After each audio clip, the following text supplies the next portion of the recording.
difficult to hate. It takes a lot more energy at mas nakakapagod yun. So madalay mga kapatid, para mas tahimik ang buhay, simplify. Kung kayang-kaya natin yung maluho, yung malaki, yung grande, maingay, talagang kapansin-pansin, without sacrifice,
gusto nyo magpakasal, ang sobrang grande. Ang gulo-gulo naman dahil ang dami-dami yung gagastusin, mangungutang pa kayo. Simple na lang. Gusto niyo ng kasalan na mga garden wedding, ang mga panahon sa Pilipinas, hindi mo masabi. So para tahimik ang buhay mo, magplano ka na agad indoor. Kahit umulan, bumaha, tuloy ang kasal mo, hindi yung ang dami mong iisipin. Alam niyo yung stress ng mga gusto magpakasal outdoors? Pagka sinabi na ng Pag-asa na malami darating na bagyo, papray na ng papray, isang linggo pa lang bago ikasal. Lahat ng tao nagpagod kape-pray para sa kanila. Ang arte-arte kasi gusto pa garden. Kaya tuloy nahihirapan ng maraming tao. Ngayon sa araw ng wedding, kung gabi man yung wedding, umuulan sa umaga, hirap na hirap ang loob. Pati yung mga waiter, hindi malaman ipapasok ba o ilalabas ang handaan. Ang gulo. Kaya sabi, simplify. You want peace? Simplify. Simpleng damit. Yung iba sobrang gago ng mga damit. 5 yarda ang belo ng bride. Hindi na tuloy makalakad dahil sumabit na sa lahat ng silya, sumabit na sa carpet, nakaladkad na niya yung buong mundo. So ang hirap kasi masyadong maraming kaartihan. Kaya sabi dito, simplify. Better a simple meal rather than a feast. Magkakaroon lang pala ng hatred. Kayo na ang bahala mag-translate sa buhay niyo mga kapatid ko ano yung simple at alin yung magarbo. At alam nyo, nakakapagpagulo. Kahit sa andaan ko minsan, when you want a perfect na hain in more opulent homes, makikita mo kung paano nai-stress yung lady of the house na nakaupo with the guest kung yung mga katulong hindi marunong mag-serve. O nagkakamali, anong kutsarang inilagay dito, anong tinidor, saan inilagay si baso, nandidila talaga yung donya at kung pwede lang niyang kainin ng palihim yung katulong niya kasi yung reputasyon niya ang nakataya. So relax, gawin mo na lamang na hindi na sit down dinner, gawin mong buffet. Hindi ang simple-simple, hindi ka pa sobrang napagod. At kung wala ng pagkain, wala na, di titigilan tayong kumain. Hindi yung sobra mong gusto magpa-impress, sobra mong gustong malaki yung statement, ang laki tuloy ng nakataya. At pag malaki nakataya, malaki yung pwedeng matalo. At pag malaki yung pwedeng matalo, stressed ka sa buhay. It's better to simplify. When people try to be more beautiful than they really are, when people try to stand taller than what they really are, they have to work hard so much at hiding the truth. Hindi tuloy sila nakakapahinga. Mabuting simple, mas mabuti yung inaamin mo na lang yung totoo ka as much as possible. Siyempre, hindi ka naman pwedeng 100% na totoo. Diba? Meron ka namang ini-improve, which is normal. But alam mo dapat kung ano yung sobra na to, mapapagod na ako, this is no longer good for me and for everybody else around me. Simplify and your life will be much more peaceful. Proverbs 21:9. It is better to stay outside on the roof of your house than to live inside with a nagging wife. Siyempre, point of view yan ng husband. Dapat din pwede rin sabihin, than to live inside with a nagging husband, kung husband mo naman yung nagger.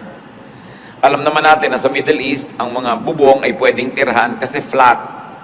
Pag naglagay ka ng kaprasong bubong uli doon sa ibabaw ng bubong na yun, kaprasong dingding, yun na yung upper room.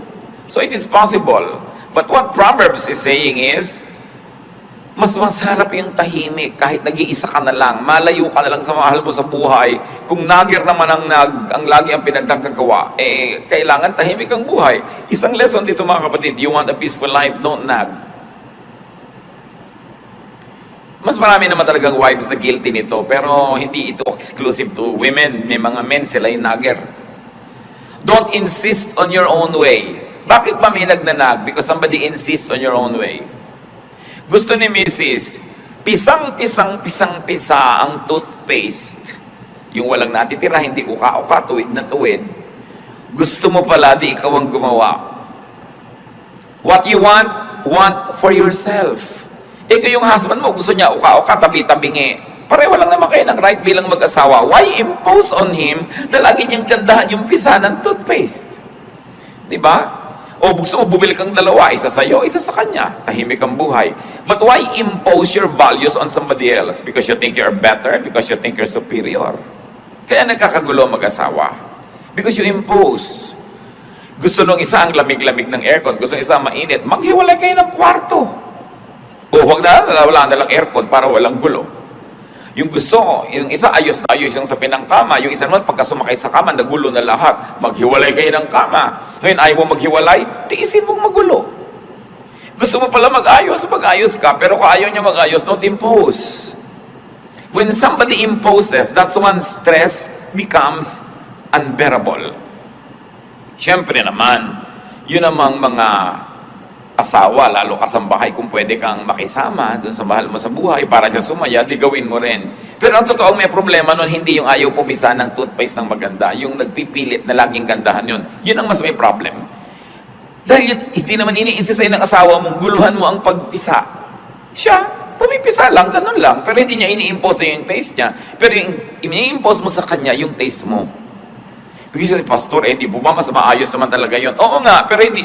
Sa 20 taon ba nakasasabi mo sa kanya na natutunan na niyang pisain ng tama? Di ba ang dami niyo na naging gulo dahil lang dyan? Tanggapin mo na lang o magpalit ka ng asawa. Hindi mo naman magagawa, bumili ka na lang ng extra toothpaste. O ayaw mo naman, pagtsaga mo tabi-tabingi. Alam niyo ibig sabihin, may mga babae kasi ang gusto, pag pinisama yung toothpaste, lahat nandun sa dulo, yung malapit sa labasan lahat at pantay dapat. At araw-araw yan ang problem. No? So, tanggapin mo na lang kung yung asawa mo pag naliligo, tumatalsik-talsik dyan, nagiging parang kanal yung bahay nyo. Kasi naman mag-away kayo, punasan mo na lang. O magdalawa kayo ng banyo, kung meron kayong budget. Pero hindi pwedeng i-insist mo sa kapwa mo kung gusto mo, kahit asawa mo siya. We were created as individuals with individuation. Don't nag, don't insist on your own way. What you want for yourself. What you want done, do yourself. Hayaan mo yung isang tao kung ganun ang kanyang ugali. Pero siyempre, kung kakausapan naman ito yung kabila, pagbigyan mo naman yung misis mo kung magagawa mo. Pero alam niya yung likas eh. Can a leopard change its spots? Sabi nga nila, you cannot teach an old dog new tricks. I have seen couples na talaga yung pagpisa lang na ganyan, yung paglagay ng maruming damit sa ropero, yung pagsasampay ng basang bimpo sa tuwalya sa kanilang banyo, taon na nilang pinag-aawayan. Hindi na matahimik na malaman mong, oo nga, no, ba't na pinag-aawayan ito? Tatahimikan ko na lang ang buhay ko, hayaan mo siya yung gusto niya. Kasi paggalang din sa kapwa yon, yung hindi mo ini-insist ang gusto mo. Meron naman mga asawang hindi marunong mag-spell, kinokorek ng asawa over dinner table. No? Yung pronunciation, ikinokorek. Para lang ipakita sa ibang, actually, marunong ko mag-pronounce, yung asawa ko lang hindi marunong. So, ikokorek ko in public. Pagpapasikat yun yabang. At the expense of the one who loves you and at the expense of the one you love. So, dapat mga kapatid, if you're above 25, especially above 35, alam mo na yung mga ways na troublesome. At alam niyo na yung ways na peaceful. Go for peace. Most of our troubles are self-manufactured. Ngayon, kung ikaw naman yung asawang ninanag, don't invite nagging para din tahimik. Do your part, do your duty, do what you must. Kung pwede mong pagbigyan, para tahimik kayo, di pagbigyan mo. Move on time. Yun naman mga ninanag kasi, kung anak yung ninanag, hindi pa kasi sumusunod agad. Kung sumusunod ka na ba naman agad, di tapos na rin yung nagging. Many people nag because they don't get the results that they want. So you want them to stop nagging, give them what they want. They'll stop. Now, if you want naman to stop this trouble in your life, change your standards so you don't have to nag. Both parties have to do something to have peace. Especially in a home, it takes at least 2 people to make trouble. At kung ikaw yung laging ninanag, do things well. Lalo yung mga anak, may karapatan naman ng mga magulang yung inag kayo because ninuhubog kayo sa tamang ugali. Tsaka siyempre sila yung may authority sa bahay So, kailangan ka mag-conform sa ganong authority. But family members, stay away from vexations. Kung ikaw yung may tendency to nag, check yourself and nag less.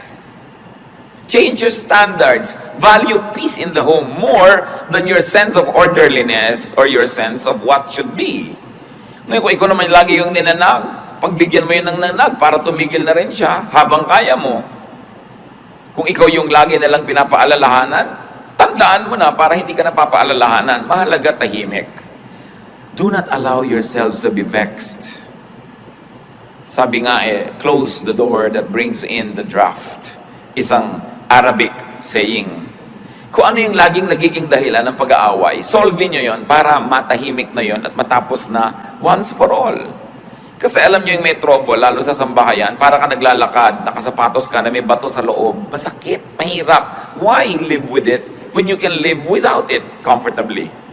But it's only a matter of deciding that, yes, I'm going to value peace. More than the standards that I like, and probably more than my personal inclination, mas mahalaga that there's a climate of peace. If you have to choose, settle for physical rather than spiritual or emotional discomfort. Meron kang benefit. It will give you more money. It will make your life more comfortable. It will give you more things. Pero alam mo, dadalahin ang konsyensya mo, mababagabag ka, mahihirapan ang loob mo. Mas pahalagahan mo, kapatid, yung kalooban mo. Nothing outside the body can compensate for something that is sick inside it. Lalo kung espiritu o puso. So magbigay na, maglingkod, para ka nalang matahimik. Kaya sa i-insist mo lagi, this is my right, this is my right. Pero lagi naman kayo nag-aaway, sige na nga. Doon sa mga agaw-agawan ng mga magkakapatid sa mana, dapat pantay-pantay, eksaktong-eksakto. Pero sa pagpapa-eksakto mo, sobrang nagiging gulo dahil meron talaga mahilig manglamang. O kung hindi mo ikakamatay, ibigay mo na ng tahimik ang mundo. Lalo't alam mo na talaga makikipagpatayan siya, makuha lang niya yun. Ba't ka naman makikipagpatayan? Ibigay mo na lang. Lalo't hindi mo naman ikamamatay na ibigay yun para kayo tahimik. Alam niyo yung gulo, mga kapatid? Expensive. You say, pagka naman ibinigay ko, mawawalan ako ng ganitong halaga. Pero ang bagkanong nawawala sa'yo na tumataas ang presyon ng dugo mo. Nagkaka-stress ka, tumataas ang blood sugar mo. Naapektuhan ang iyong kidney, naapektuhan ang iyong desisyon, naapektuhan ang itsura mo, yung mukha mo. May cost yun, hidden cost. Most of the time, we pay for those costs without knowing it. Na mas nalulugi tayo sa pagpipilit nating maging dapat makatuwiran, dapat yung right ko, dapat yung duty niya, dapat ganyan. Pero kakahanap mo nun, lalo tayo na may bigay sa'yo, gumugulong buhay mo, gumugulo din yung iba. Ang mahalaga, tahimik. Kaya ang sabi ng Panginoon sa Matthew 5:41-42, if a soldier forces you to carry his pack 1 mile, carry it 2 miles. When people ask you for something, give it to them. When they want to borrow money, lend it to them. Ang kahulugan lang nito, kung alin yung makakapagbigay sa ng kapayapaan, kahit merong konting cost, pahalagahan mo yung kapayapaan. Noong araw po, yung mga Roman soldiers, they could force any citizen of the countries that they conquer to carry their pack for 1 mile.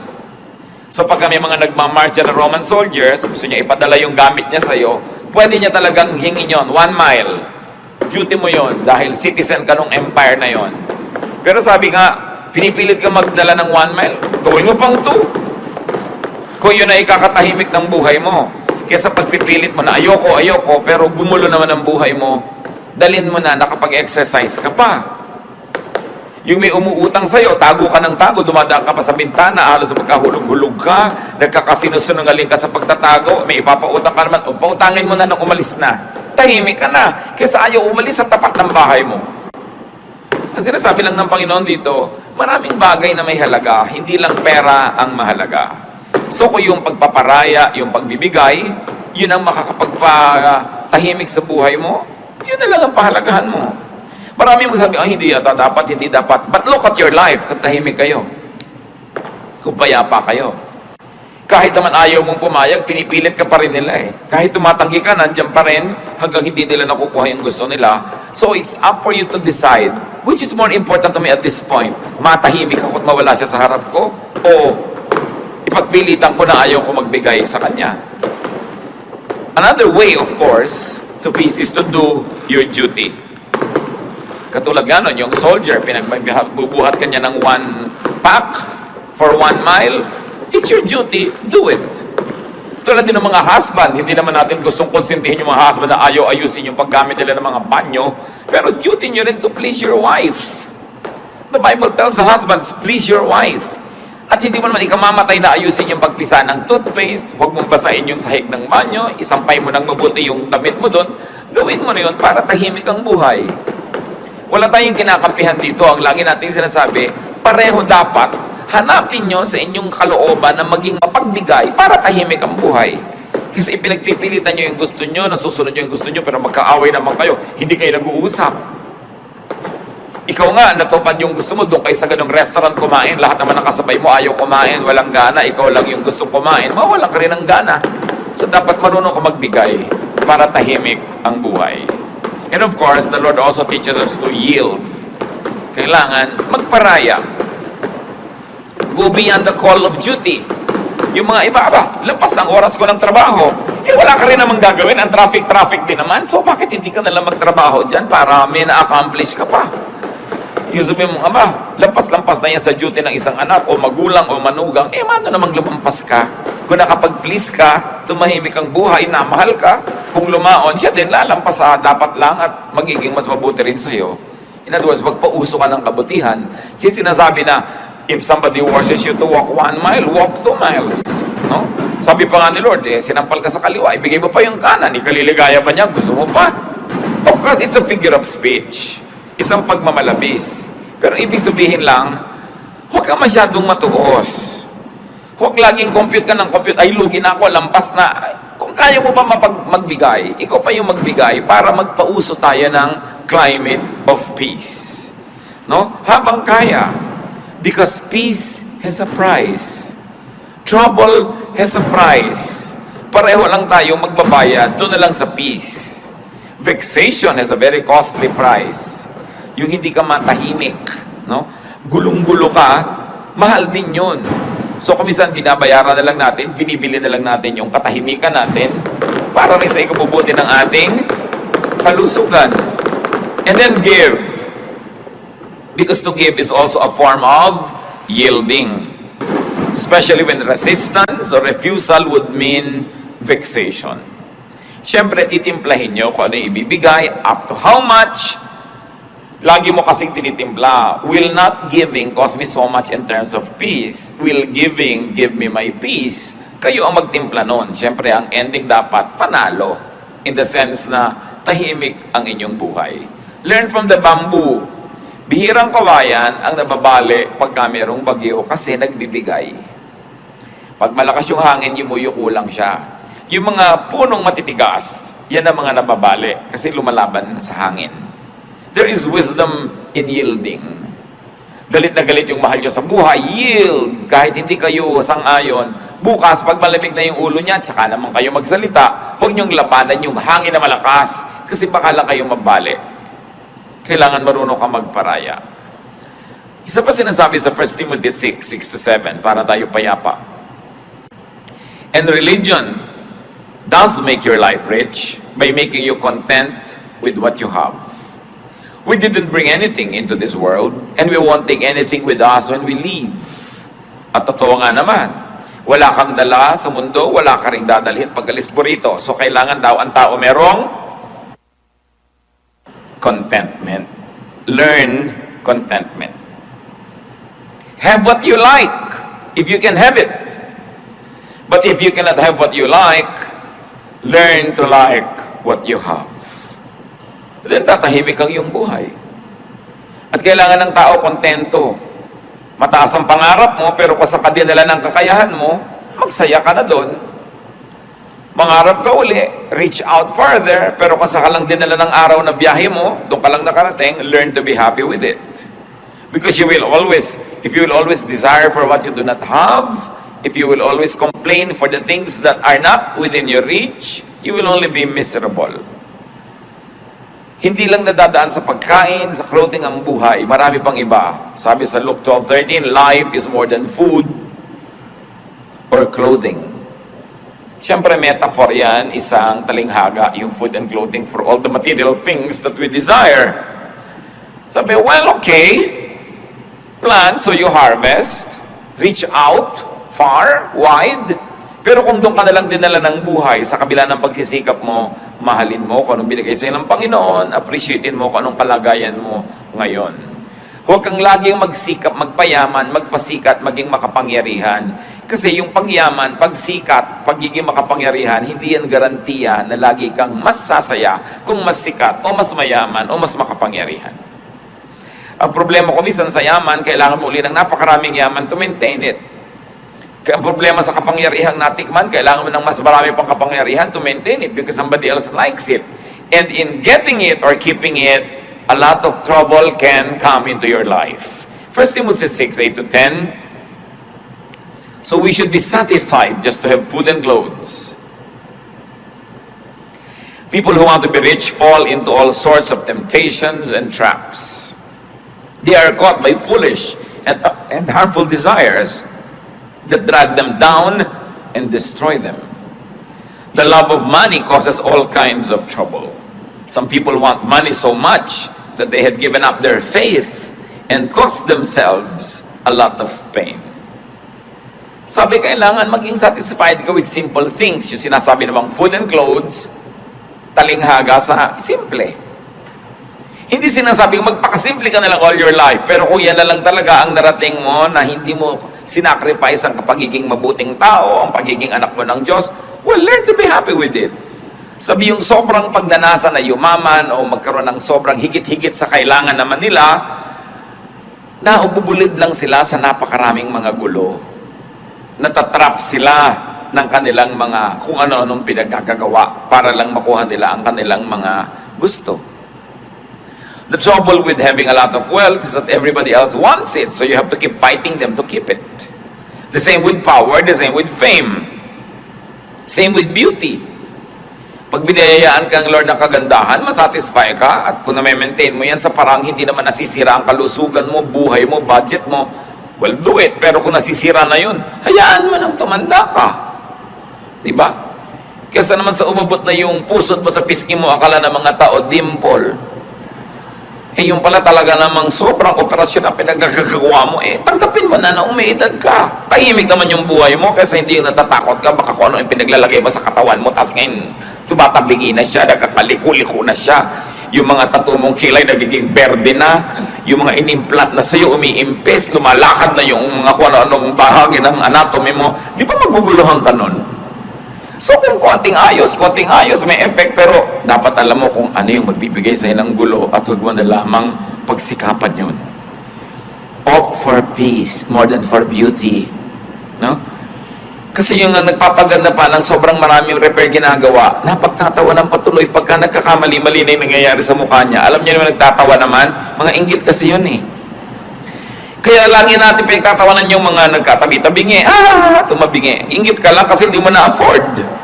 No? So, all form of criticism comes from envy.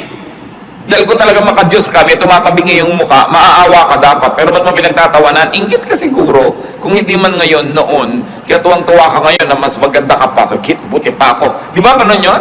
Buti pa ako, hindi tumabingi yung mukha ko. So, analyze din natin sarili natin, baka meron tayong envy. Pero mahalaga mga kapatid, to be satisfied. Di ba? Kung 45 na yung bus line nyo, tama na. Anong gusto nyo? 90? Yung iba talagang wala na, nasusubsob na halos, ayaw pang tumigil. No? Hindi natitigil kung ano pinaggagawa sa katawan, hindi lang sa physical repair. Yung sobrang honor na, gusto pa, nagngangangalngal dahil 99 yung grade. Ano ka ba? 99 na nga, yung kasunod mo, 88 pa lang. Tapos ang lungkot mo pa. Dapat matuto na tayong sumaya. Kung yun na yung best natin. Ito na yung buhay na naibigay sa inyo ng asawa nyo. Dati, ikaw ay isang may bahay na walang bahay. No? So, hindi ka na nagkabahay kahit kailan. May asawa ka naman, di sumaya ka na. Kasi may bahay na wala naman siyang katabi, wala naman siyang kapiling sa buhay. Yun ibig sabihin, count your blessings. You are not better than the other person. But what's important is for you to count your blessings. Siyempre, kung marami kang anak, laging halos wala kang pera, ang dami mong binabayaran, matrikula, gastos, pero dumadami naman yung tao na nakapaligid sa iyo, tumatanda ka, meron kang mga kasama sa buhay, nagkakaapo ka, kanya-kanyang blessing yan, kanya-kanyang bilang, kanya-kanyang pagsisikap na maging kontento sa buhay. It's very important to be happy. Hindi ka masyadong matangkad, huwag ka nang malungkot, at least hindi ka tatamaan ng kidlat. Kasi yung matataas ang tinatamaan ng kidlat, di ba?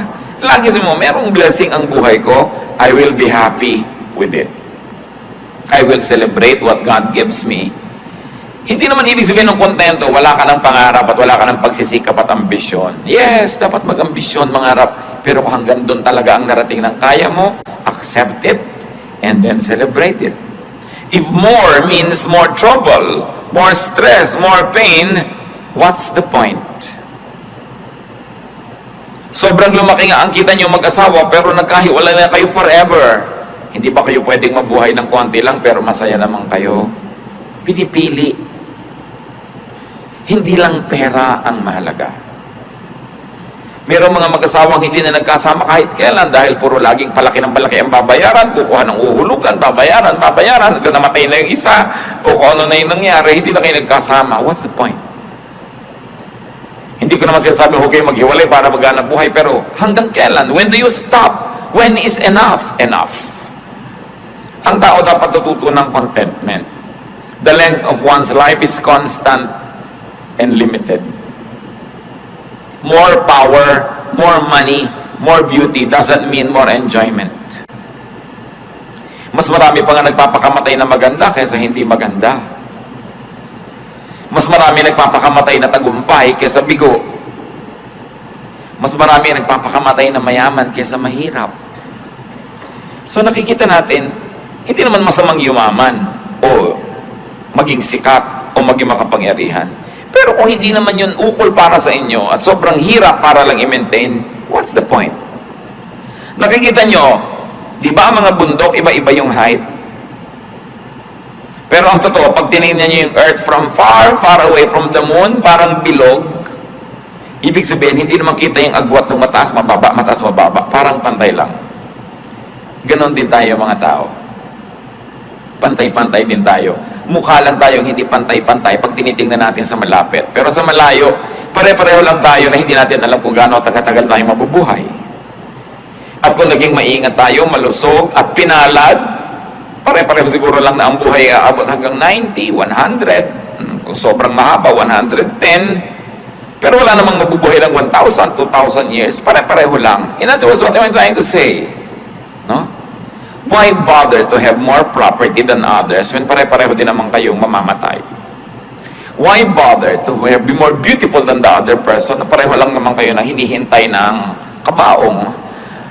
Hindi masama kung madaling mangyari sa buhay mo yung mga yon. Pero kung sobrang ibinabayad mo in terms of internal trouble, wag na lang. Live your life.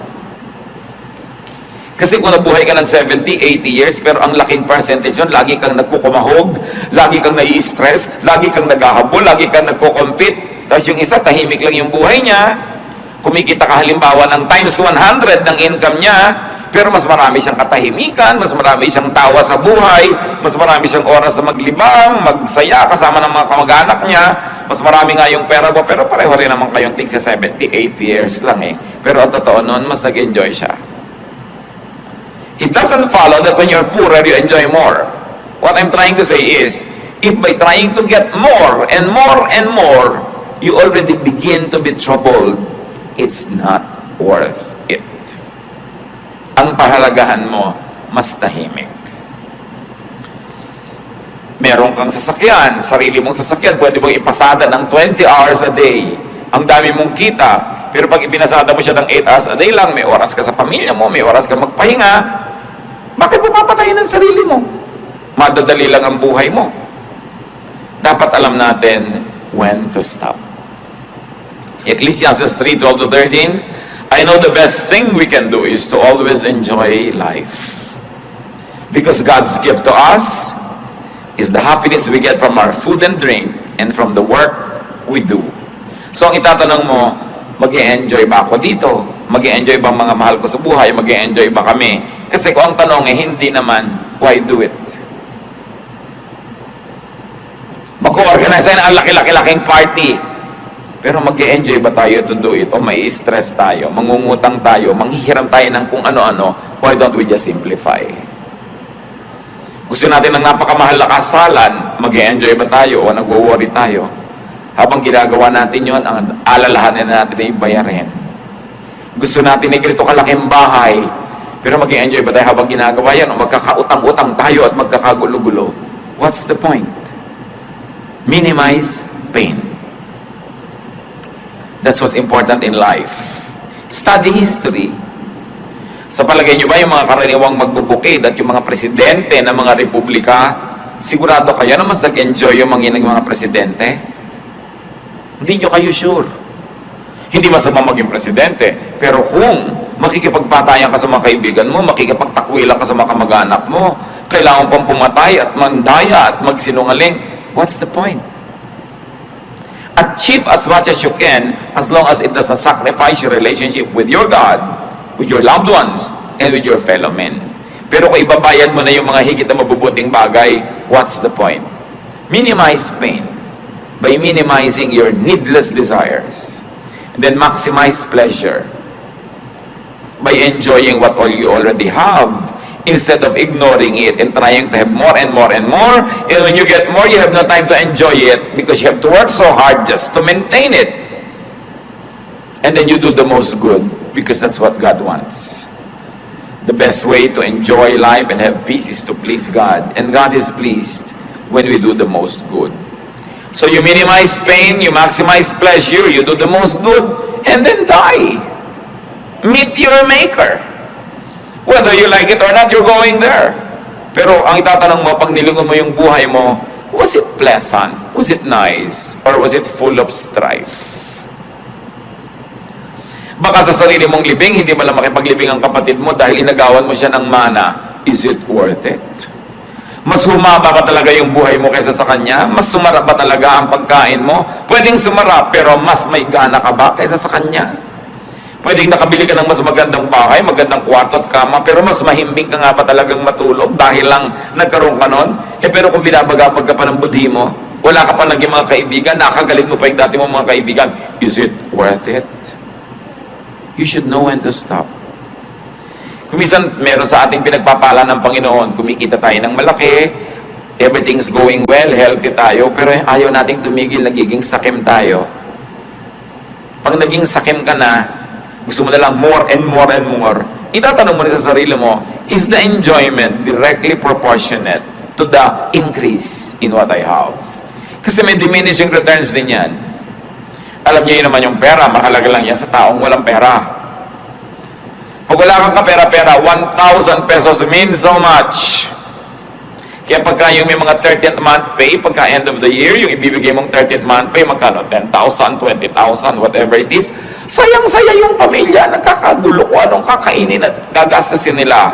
Pero kung ikaw na yung may-ari ng kumpanya, ang totoo, kahit 3 million pa yung madagdag sa pera mo, bali wala na eh. Nadagdag lang sa salansan mo, nadagdag yung number, but it doesn't give you as much happiness and pleasure kasi yung mga empleyado mong tuwang-tuwa dahil nakabili ng pagkaalat-alat na hamon. Hindi ko mas maraming pera, mas may enjoyment. So pag alam mo, ay may diminishing returns na, it means I must focus on something else. And it means probably how to enjoy more what I already have rather than on working harder and harder to have more and more, which does not proportionately add pleasure to your life. Inner peace is important because it gives man the time and space to hear God, to know God. So kung ang ating pagpapasikat, pagpapayaman, ang ating paghahangad, gumugulong isip natin, pati pagpe-pray, hindi na natin magawa, wala na tayong oras, wala tayong panahon para magbulay-bulay ng mga mahalagang bagay. Para ano pa? When you don't hear God and know God more, you will like, wow, Lord, thank you. May umaga na naman. I have another day to eat, to drink, to enjoy life, to make money, or to do something nice. It's always a privilege. Lahat ng hindi pwedeng iwasan, dapat enjoyin. Kasi hindi mo naman pwedeng iwasan, enjoyin mo na. Yan ang sign ng intelligence, if it's not a sign of spirituality. But in any case, brothers and sisters, always prioritize your inner peace. Lagi niyong itanong, ano ang effect nito sa inner peace ko? O mga dalaga na mahilig magpakasal sa garden. Alam niyo kung bakit nakakainit ang we cannot control it?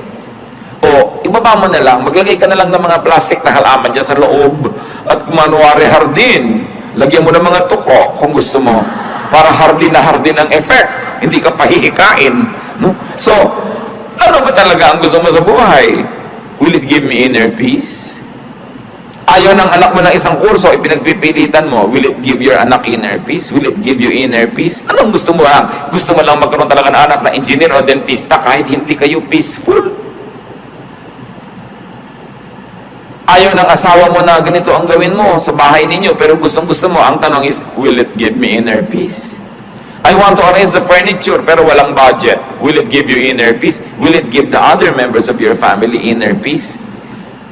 Bihira kasi natin mga kapatid, nilalagay sa equation yung peace. Okay, nagagalit ako sa kanya, gusto ko siyang kausapin. Will it lead to peace? Will your method bring about peace? Okay, naihinga mo yung gusto mong sabihin, sumaya ka, namura mo yung gusto mong murahin, napagalitan mo yung gusto mong pagalitan, but did it bring peace? If it didn't, it's not worth it. Because we, the children of God, are to be called peacemakers. Hindi lang tayo nabubuhay para pagbigyan yung katinang bibig natin, na yung gusto nating pawalang salita, kahit maanghang yun, o mahapdi, o masakit, o matalim, papawalan mo. Ang tanong, will I be called a child of peace? A peacemaker. After I have done this, always have peace. And make it your ministry to give peace. Not always to give a lesson, to give a lecture. Give peace. Pag kayo nagbibigay ng kapayapaan sa inyong kapwa, hindi nyo sila kailangan itali sa inyong paligid. Sila na mismo ang magbo-volunteer na susunod-sunod sa inyo, sasama sa inyo, kasi peace ang napapala niya. Pero pag laging gulo ng isip, bagabag, lalayo sa inyo. Gusto nyo ba yun? Bakit ang dami magagandang babae o magagandang lalaki nilalayuan ng asawa? Kasi hindi peaceful ang buhay nila. Merong dating babaeng mahal na mahal si lalaki, pero after 20 years, ayaw na niya, sinusumpa niya, hindi ko na kaya. Sabihin niya, ano hindi niya kaya? Yung gulo ng loob. Huwag na, di bali na, kung guwapo ka, di bali na may pera ka, ayoko na. Kasi ang mahalaga talaga, peace eh. So give peace. Allow others to be peaceful. Hindi ko mo lamang ikaluluwag ng loob mo, ibinuntun mo na sa kapwa mo, siya naman ang nahirapan. Be kind. So ang tanong, what vexes you? Anong gumugulo sa isip nyo? Ano nagpapagulo sa kalooban nyo mga kapatid? Na pwede namang tanggalin para huwag na lang kayo maguluhan. Tanggalin nyo na para gumaan ang buhay nyo. Kung kaya nyo magbuhay ng wala yon, what's the point? Diba? Kaya mahalaga yung confession, you confess to God because you have peace. Nagko-confess ka sa kapwa mo, hinihingi mo ng tawad yung kasalanan mo kasi you will have peace. And many times, it is our admission of our wrongdoing that will pave the way for a peaceful relationship. Pahalagahan natin yon. No? Hindi lang magkaroon ng pera, hindi lang makabili ng ganito at ganon, kundi tumahimik ang ating kalooban. Maiksi ang buhay ng tao. Kahit bigyan ka pa ng 100 years, what is that compared to eternity? Sayang ang bawat araw at bawat sandali kung sa halip na tahimik ay magulo. Sayang ang lahat ng ating paghihirap kung ang magiging ending, magkakagulo lang, magkakagalit lang ang mga tao. It's pointless. God is God of peace. And if there's one gift that God would like us to enjoy, it is a life of peace. But for us to enjoy it, we must be able to identify the causes of vexations and troubles, and in the name of Jesus, get rid of them. Open your hearts up to God and allow His methods of peace, His ways of peace, which is to be humble, to be kind, to be contented, and to be willing to be corrected. Don't always insist on your own way. Sabi sa Corinthians, love does not insist on its own ways. Mas pilitin natin na maging mapagbigay kesa mapag-impose.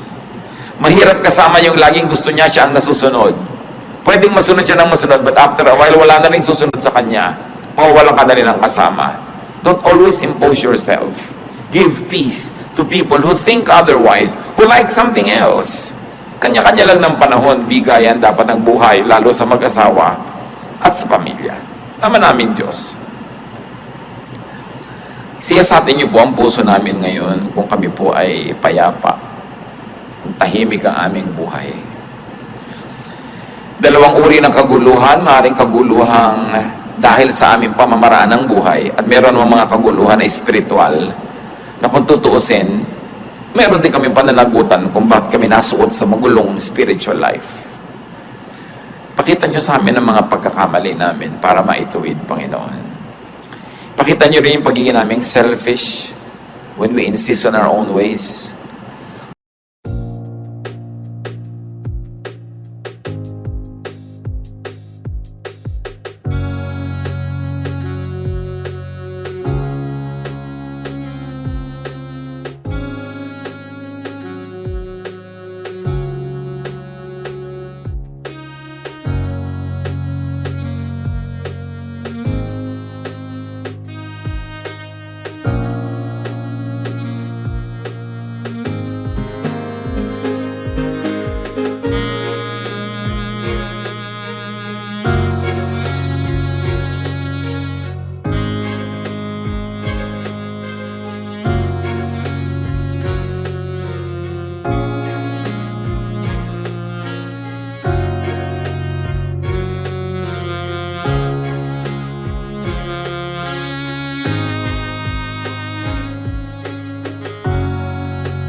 When our peace means trouble for other people, teach us, Lord, to balance, na may bigayan, na marunong din kami magparaya, para kumisa naman, sila naman yung payapa, kahit kami ang magbigay.